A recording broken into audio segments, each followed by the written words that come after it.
நம்ம அந்த பாதையை பார்க்குறோம். இந்த இந்த விஷயம் இந்த ஆக்ஞா சக்கரம் பற்றி நான் பேச வரும்போது எனக்கு வந்து ஒரு ரவீந்திரநாத் தாகூர் அவர்களுடைய ஒரு பாடல் எனக்கு ஞாபகம் வருது. கருணையனும் விளக்கேந்தி அதை வந்து நான் தமிழில் பண்ணி அதை என்னுடைய புத்தகத்திலே call to God music therapy for evolution என்கிற அந்த புத்தகத்தில் அந்த பதிப்பிட்டிருக்கிறேன். கருணையனும் விளக்கேந்தி காரிருள் சூழ்கானகத்தில் கைப்பிடித்து வழி நடத்துவாயோ அப்படிங்கிற அந்த பாடலில் ஒரு பேராகிராஃப் வரும். அடுத்த அடி வைக்க ஒரே ஒரு அடி, அடுத்த ஒரு அடி வைப்பதற்கு எனக்கு திசை காட்டு போகிறோம்.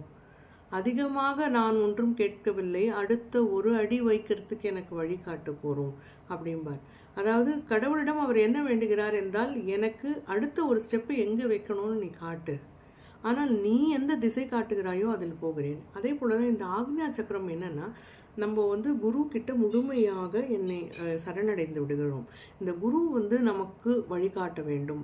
நம் செய்யும் நம்மளுடைய எண்ணம், சொல், செயல் எல்லாமே வந்து நம்ம குரு நமக்கு அந்த குரு வந்து நமக்கு அவருடைய வழிகாட்டுதலின் பேரில் தான் நடக்க வேண்டும். பொதுவாக நம்ம வாழ்க்கையில் என்ன செய்கிறோம்னா, ஏதோ ஒரு சுச்சுவேஷன் வருது, அங்கே நம்ம முடிவெடுக்கணும் அப்படின்னு வரும்போது, இது வந்து டெசிஷன் மேக்கிங் பாயிண்ட்டு. ஒரு சுச்சுவேஷன் வருது, அந்த இடத்துல முடிவு எடுத்தாக வேண்டும்னு வரும்போது, நம்ம அந்த இடத்துல என்ன மூடில் இருக்கிறோமோ, என்ன சிந்தனையில் இருக்கோ, நமக்கு எவ்வளோ மினிமம் நாலேஜ் இருக்கோ அதை அடிப்படையாக வைத்து இந்த முடிவை எடுத்து விடுகிறோம். ஆனால் அப்படி செய்யக்கூடாது. நம்ம எப்போவுமே முடிவெடுக்கும் பொழுது நம்மளுடைய குருவை நினைத்து கொள்ள வேண்டும்.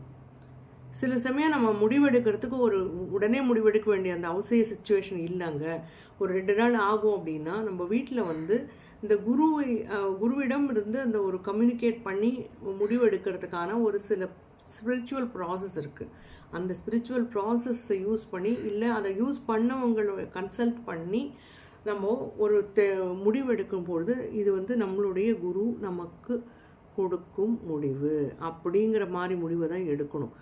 முடிவுகளை வந்து நம்ம இஷ்டத்துக்கு எடுத்துகிட்டு பிரச்சனைன்னு வரும்போது உடனே கடவுள்கிட்ட ஓடி போயிட்டு, கடவுளையே காப்பாற்று, எனக்கு இந்த பிரச்சனை வந்திருக்குன்னா, அப்போ கடவுளுக்கு வந்து அவர் நம்மளை பொறுத்த வரைக்கும் ஒரு கல்லாக அங்கே உட்காந்துட்டு இருக்கிறதுனால நம்ம என்ன வேணால் பண்ணலாம் அப்படின்னு நினச்சிட்டு இருக்கோம்.